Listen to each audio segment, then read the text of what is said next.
আসসালামু আলাইকুম রহমতুল্লাহি ওয়া বারাকাতুহু। আমি আমার আম্মা, আমাদের বাড়ি কুমিল্লা মুরাদনগর থানা।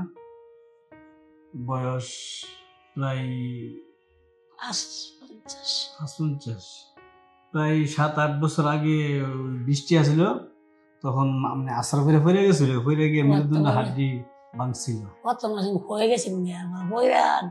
অনেক জায়গায় চিকিৎসা করছে। এই যে জ্বালা পোড়া, খুব মানে জ্বালা পোড়া করতো, গরম হইতো জায়গাটা, ব্যথা, মানে হাঁটতে পারতো না, কষ্ট হইতো, জ্বালা পোড়া করতো, শরীরে জ্বালা পোড়া করছে, ঘুম টুম নাই, হাঁটতাম পারি না, বসতাম পারি না, বাথরুম যেতে পারি না। অনেক ডাক্তার দেখাইছে, প্রায় 10-15 ঢাকা, কুমিল্লা, অনেক জায়গায় দেখাইছে।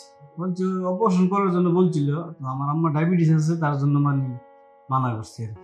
এমনি ওই ওষুধ দিছে, মেডিসিন দিছে, মেডিসিনের মাধ্যমে ব্যথার ওষুধ দিছে, ব্যথার ওষুধ অনেক বছর খাইছি, শুধু ব্যথার ওষুধ না মানে খাই, যতদিন খাইছে এতদিন ভালো থাকছে, না খাইলে আবার ওই সেই একবার ব্যথা বাড়ছে, একবার কিন্তু কমছে।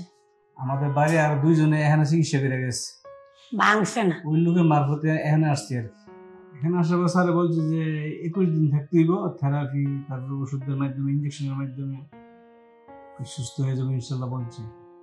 এখন আল্লাহ দিলে 21 দিন হয়েছে, 20 দিন নাকি 21 দিন, তো আল্লাহ দিলে এখন মানে মোটামুটি ভালো সুস্থ।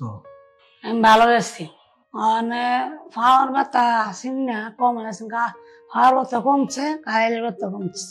কোমরের ব্যথা, জ্বালা পোড়া করতো, জ্বালা পোড়া বন্ধ হয়েছে, এখন তো বাড়ির ব্যথা কমছে, বাড়ির গিয়ে না দেওয়া কমছে, এখন তো ভালো। আমার আম্মার মতো যারা এরকম মানে মেরুদণ্ড সমস্যা আছে, তারা এখানে আইসা ডাক্তারকে, এই যে আমাদের স্যার, ওনাকে দেখাইলে ইনশাল্লাহ আশা করি ভালো হয়ে যাবে ইনশাল্লাহ, সুস্থ হয়ে যাবে ইনশাল্লাহ। ইনশাল্লাহ আমার মা যেন এখন বর্তমানে যেরকম সুস্থ আছে, মৃত্যুর আগ পর্যন্ত আমার আম্মা এরকম সুস্থ থাকে। সবার জন্য সবাই আমার আম্মার জন্য দোয়া করবেন, এবং আমরাও সবার জন্য দোয়া করি, আল্লাহ যেন সবাইকে সুস্থ রাখুক। আসসালামু আলাইকুম ওয়া রাহমাতুল্লাহি ওয়া বারাকাতুহু। ডিপিআরস লিমিটেড, আস্থা, বিশ্বাস ও নির্ভরতায় অবিচল।